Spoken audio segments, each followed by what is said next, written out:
So lohnt sich doch nur, wenn man die allerbeste Waffe gefarmt bekommt, weil zum Beispiel eine AGX ist eine gute Waffe, aber sobald man 120 ist, gibt es eine bessere.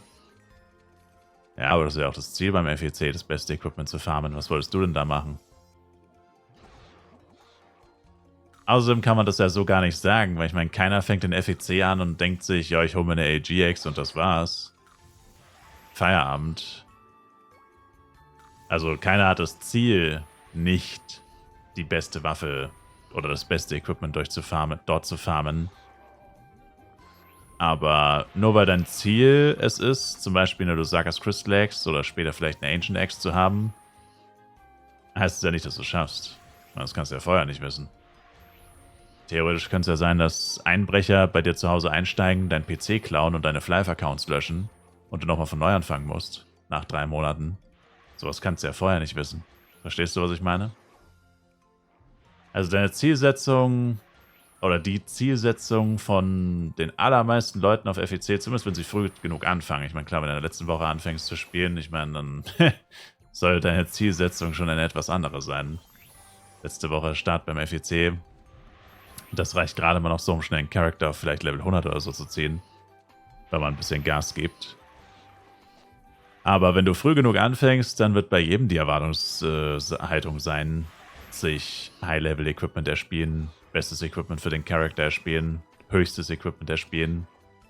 Also ich habe jetzt noch nie jemanden getroffen, der gesagt hat, auf FEC, dass er sich freiwillig mit was Schlechterem zufrieden gibt, als dem Besten. Also gut, der erste FEC war eh ganz anders als der zweite. Beim ersten war es auch viel leichter. Und du, beim ersten FEC war es eigentlich richtig lächerlich im Vergleich zum zweiten, aber ich fand es eigentlich besser so, trotzdem.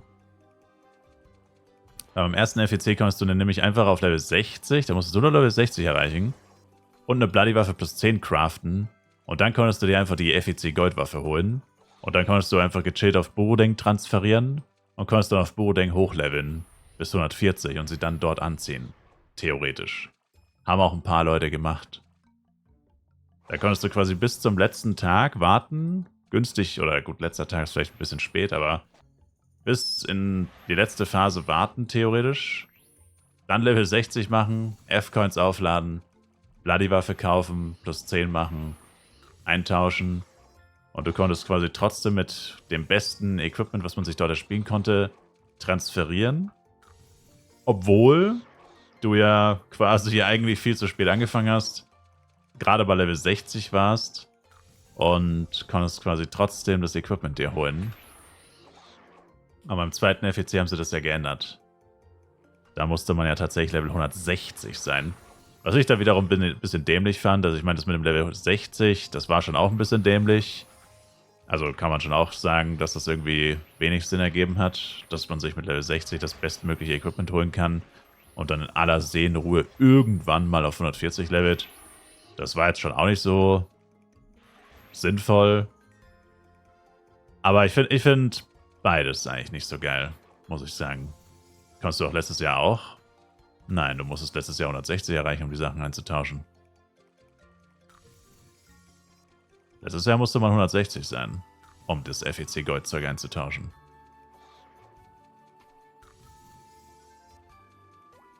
Safe. Wenn du nicht 160 warst, kein Equipment.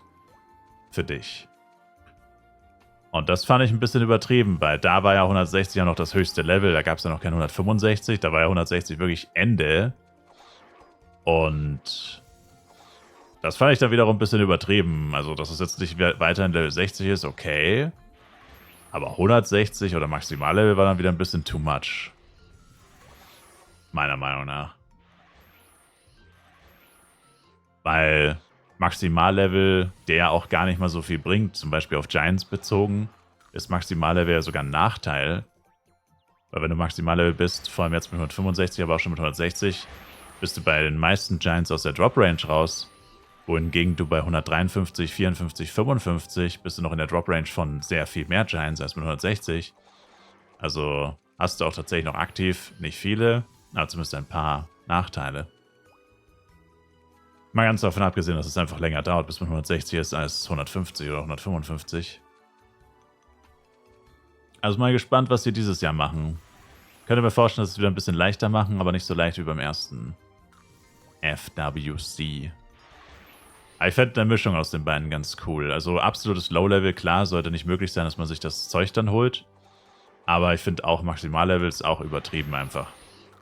Weil vor allem muss es sich eigentlich so vorstellen, ich meine, gut, auf FEC ticken die Uhren ein bisschen anders, aber eigentlich ist ja Flive so dieses klassische, du grindest, levelst, machst du eigentlich die ganze Zeit das Gleiche, vor allem als PvE-Spieler, mehr oder weniger.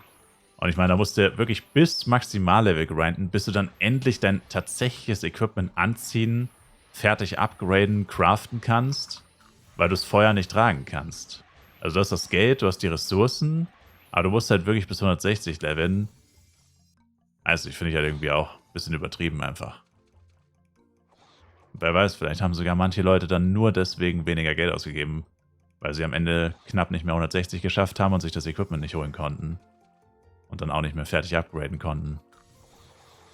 Weil ein paar Sachen wurden ja beim Umtausch nicht übernommen. Wird nicht auf viele Leute zugetroffen haben, aber wer weiß.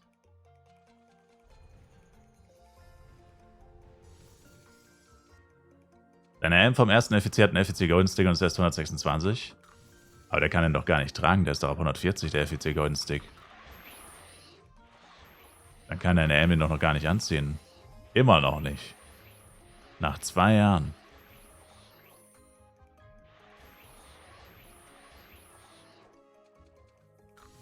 White Sets hat man auch auf Low-Charts getradet. Ja, das ging. Das war unlogisch, ja. Ja, das war ja noch so, stimmt, das habe ich ganz vergessen. Das war ja noch das zweite, weil das haben sie auch erst ganz am Ende angekündigt. Das wusste man ja die ganze Zeit nicht. Das wusste man erst ganz am Ende, als sie die Transferliste rausgehauen haben. Aber das war der Widerspruch.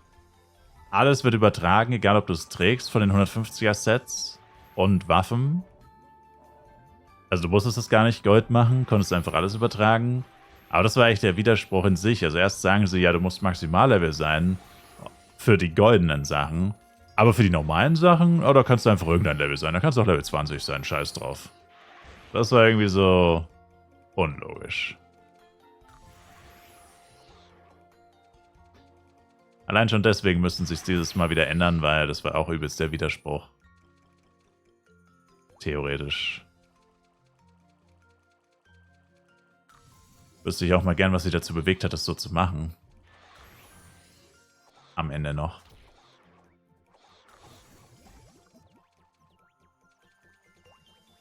Bestimmt Insider-Trading.